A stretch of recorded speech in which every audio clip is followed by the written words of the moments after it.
મહત્વપૂર્ણ સમાચાર ભાજપની ચોથી યાદી જાહેર થઈ છે। મોટા અને મહત્વપૂર્ણ સમાચાર સામે આવી રહ્યા છે। ભાજપ દ્વારા ચોથી યાદી જાહેર કરવામાં આવી છે।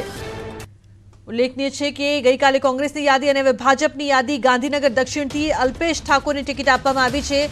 મહત્વનું છે કે અલ્પેશ ઠાકોર પણ એક મોટું નામ અને ભાજપ દ્વારા જેવી રીતે જાહેર કરવામાં આવી છે યાદી, ત્યારે અલ્પેશ ઠાકોરને ક્યાંથી ઉમેદવારી નોંધાવવામાં આવશે, ક્યાંથી તેઓ ચૂંટણી લડશે તેની પણ જાણકારી સામે આવી ગઈ છે। ગાંધીનગર દક્ષિણથી અલ્પેશ ઠાકોરને ટિકિટ આપવામાં આવી છે, તેમની પસંદગી કરવામાં આવી છે। ગાંધીનગર દક્ષિણથી તેઓ ચૂંટણી લડશે। ભાજપની ચોથી યાદી જાહેર કરી દેવામાં આવી છે।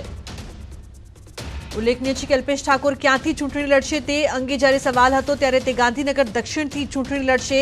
તે ક્યાંથી લડવાના છે તે અંગે અનેક ચર્ચાઓ પણ થઈ રહી હતી, ત્યારે અલ્પેશ ઠાકોરની પસંદગી કરવામાં આવી છે ગાંધીનગર દક્ષિણથી। તો ભાજપની ચોથી યાદી જાહેર કરવામાં આવી છે। તો મોટા અને મહત્વપૂર્ણ સમાચાર, ચૂંટણીને હવે થોડોક જ સમય જ્યારે બાકી રહ્યો છે, એક બાદ એક ભાજપ કોંગ્રેસની યાદીઓ સામે આવી રહી છે। તો ભાજપની ચોથી યાદીમાં અલ્પેશ ઠાકોરનું નામ, ગાંધીનગર દક્ષિણથી તેઓ ચૂંટણી લડશે। પાટણથી રાજુલ દેસાઈને ટિકિટ આપવામાં આવી।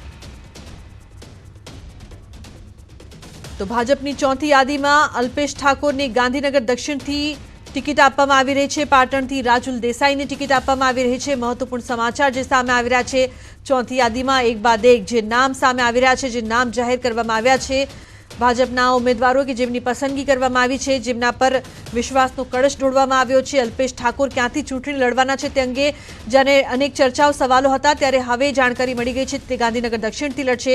તો રાજુલ દેસાઈને પાટણથી ટિકિટ મળી છે, હિંમતનગરથી વીડી ઝાલાને ટિકિટ આપવામાં આવી છે। તો ગાંધીનગર ઉત્તરથી રીટાબેન પટેલને ટિકિટ। ફોન લાઈન પર વધુ માહિતી આપવા માટે મયુર જોડાયા છે। મયુર, ભાજપની ચોથી યાદી અને અલ્પેશ ઠાકોરને લઈને જે સવાલો હતા કે ક્યાંથી ચૂંટણી લડશે, તો હવે તે પણ ક્લિયર થઈ ગયું છે કે તે ક્યાંથી લડવાના છે, શું અપડેટ્સ?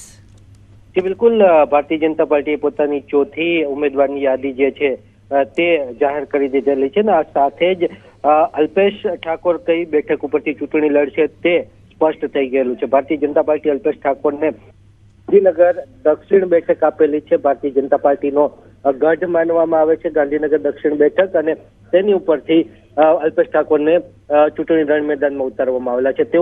તે ઉપરાંત જો વાત કરવામાં આવે તો રાધનપુર બેઠક ઉપરથી પૂર્વ ધારાસભ્ય લવિંગજી ઠાકોરને ટિકિટ આપવામાં આવેલી છે। પાટણ બેઠક ઉપરથી ડોક્ટર રાજુલ દેસાઈને ટિકિટ આપવામાં આવેલી છે, તે જ રીતે હિંમતનગરની અંદર વીડી ઝાલા અને ટિકિટ આપવામાં આવેલી છે। સાથે જ જો વાત કરીએ તો ગાંધીનગર ઉત્તર બેઠક ઉપર રીટાબેન પટેલ જેઓ પૂર્વ મેયર રહી ચૂકેલા છે તેમને ટિકિટ આપવામાં આવેલી છે। કલોલ બેઠક ઉપર બકા ઠાકોરને ટિકિટ આપવામાં આવેલી છે, જ્યારે વટવા બેઠક ઉપર સરપ્રાઇઝલી જે નામ છે તે આવેલું છે બાબુસિંહ જાદવ અને જે ટિકિટ છે તે મળેલી છે। તો પેટલાદ બેઠક ઉપર કમલેશ પટેલને ટિકિટ આપવામાં આવેલી છે। મહેમદાબાદ બેઠક ઉપર અર્જુનસિંહ ચૌહાણ ફરીથી રિપીટ કરવામાં આવેલા છે। કનોદ બેઠક ઉપર મહેશ ભુરિયાને ટિકિટ આપવામાં આવેલી છે। જેસલપુર બેઠક ઉપર રંજીત રાઠવાને ટિકિટ આપવામાં આવેલી છે, ત્યારે સયાજીગંજ બેઠક ઉપર કેયુર રોકડિયાને ટિકિટ આપવામાં આવેલી છે। સયાજીગંજ ઉપર વડોદરા શહેરના અધ્યક્ષ છે કેયુર રોકડિયા અને તેને ટિકિટ આપવામાં આવેલી છે। આમ ઓવરઓલ ભારતીય જનતા પાર્ટીએ જે છે તે 12 જે બેઠકો હતી તેના જે નામ છે ઉમેદવારો છે તે જાહેર કરી દીધેલા છે। બિલકુલ મયુર, જેવી રીતે ભાજપ દ્વારા ખાસા મનોમંથન બાદ છે જે યાદી જાહેર કરવામાં આવી છે, જે નામ છે તેનું ચયન જે કરવામાં આવ્યું છે તેના માટે ખાસ ચર્ચા પણ કરવામાં આવી હતી। અમિત શાહ દ્વારા પણ જે બેઠક કરવામાં આવી હતી, હવે યાદીમાં જે નામ જાહેર કરવામાં આવ્યા છે, કયા પ્રકારના રાજકીય સમીકરણો આપ જોઈ રહ્યા છો મયુર, જે પસંદગી જે ચયન કરવામાં આવ્યું છે? જી બિલકુલ, તમને જણાવી દઉં કે હજુ 2 બેઠક ના નામ હજુ અસમંજસની અંદર છે, અને તે બેઠકોનું પણ જે છે તે મનોમંથન કરી અને ઉમેદવારો જે છે તેનું નામ એ જાહેર કરી દેવામાં આવશે। હાલ જે છે તે 12 નામો જે છે તે જાહેર કરવામાં આવેલા છે। તેની અંદર જો વાત કરવામાં આવે તો જ્ઞાતિગત સમીકરણો છે એ ખાસ ધ્યાન રાખવામાં આવેલા છે। પાટણ બેઠક ઉપર ભારતીય જનતા પાર્ટીએ જે છે તે માલધારી સમાજને ટિકિટ નહોતી। તો અલ્પેશ ઠાકોર જોડાયા છે ફોન લાઈન પર, તેમની સાથે વાત કરીશું। અલ્પેશ, સ્વાગત છે આપનું ન્યૂઝ 18 ગુજરાતીમાં। ભાજપની ચોથી યાદી જે પ્રકારથી જાહેર કરવામાં આવી છે અને આપનું જે નામ સામે આવ્યું છે, આપને જ્યાંથી બેઠક મળી રહી છે, જ્યાંથી આપ દાવેદારી નોંધાવી રહ્યા છો, શું કહેશો સૌથી પહેલા? તો સંપર્ક કપાઈ ગયો છે, ફરી એકવાર પ્રયાસ કરીશું તેમની સાથે જોડાવાનો। ભાજપની ચોથી યાદી છે તે જાહેર કરી દેવામાં આવી છે। જે નામો સામે આવી રહ્યા છે, સયાજીગંજથી કેયુર રોકડિયાની ટિકિટ આપવામાં આવી છે। અન્ય નામો પણ જે સામે આવી રહ્યા છે, એક બાદ એક જે ચોથી યાદીમાં નામ જાહેર કરવામાં આવ્યા છે। મહત્વનું છે કે મહેમદાબાદથી અર્જુનસિંહ ચૌહાણને ટિકિટ આપવામાં આવી છે। અન્ય નામો પણ જેવી રીતે સામે આવી રહ્યા છે, ઝાલોદથી મહેશ ભુરિયાને ટિકિટ આપવામાં આવી છે। આ એ નામો છે કે જે અંગે ચર્ચા પણ કરવામાં આવી હતી અને ખાસી ચર્ચા બાદ હવે આ યાદી છે તે જાહેર કરવામાં આવી છે। મહત્વનું છે કે સયાજીગંજથી કેયુર રોકડિયાને ટિકિટ આપવામાં આવી છે। આ તમામ નામ જ્યારે સામે આવી રહ્યા છે, ભાજપની ચોથી યાદી જાહેર કરી દેવામાં આવી છે। આ યાદી પહેલા ખાસી ચર્ચા। તો મયુર જોડાયા છે ફોન લાઈન પર વધુ માહિતી આપવા માટે। મયુર, અલ્પેશ ઠાકોરની જો વાત કરવામાં આવે, તેમની બેઠકની વાત કરવામાં આવે અને તેમના દ્વારા જે પહેલા વાતો પણ કરવામાં આવી હતી કે તે ક્યાંથી ચૂંટણી લડશે, તો તેને લઈને શું કહેશો?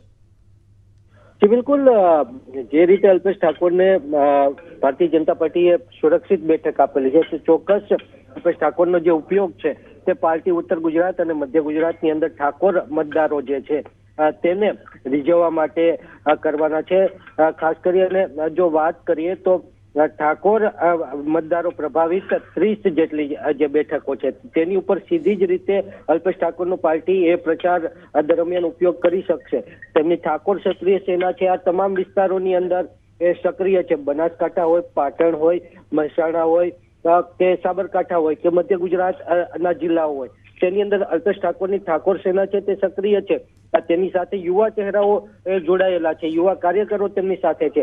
તો ચોક્કસ પાર્ટી જે ઠાકોર મતદારો છે અને ખાસ કરી અને જે કોંગ્રેસની કોર વોટ બેંક છે ઓબીસી ઠાકોર સમાજ જે કોંગ્રેસની કોર વોટ બેંક માનવામાં આવે છે, તેને પોતાની સાથે જોડવા માટેનો પ્રયાસ કરવામાં આવેલો છે। તે જ કારણોસર અલ્પેશ ઠાકોરને જે છે તે ગાંધીનગર દક્ષિણ જેવી સેમી અર્બન સીટ જે છે, જે ભારતીય જનતા પાર્ટીની સીટ માનવામાં આવે છે, તેની અંદર પસંદગી કરવામાં આવેલી છે।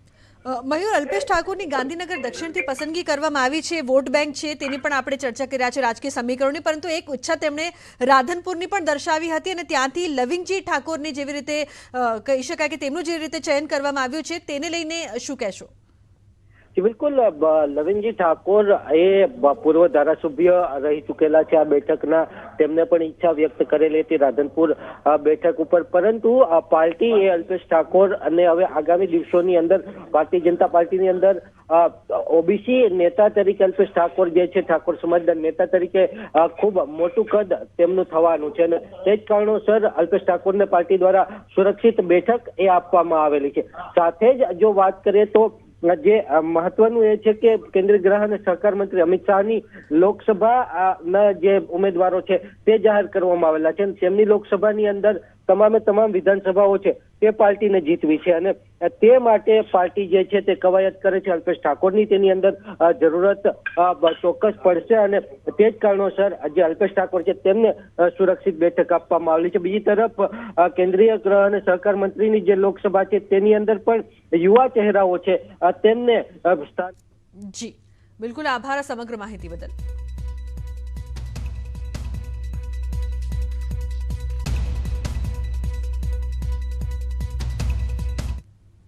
તો બુલેટિનમાં હાલ રોકાઈશું એક બ્રેક માટે। આપ જોતા રહો ન્યૂઝ 18 ગુજરાતી।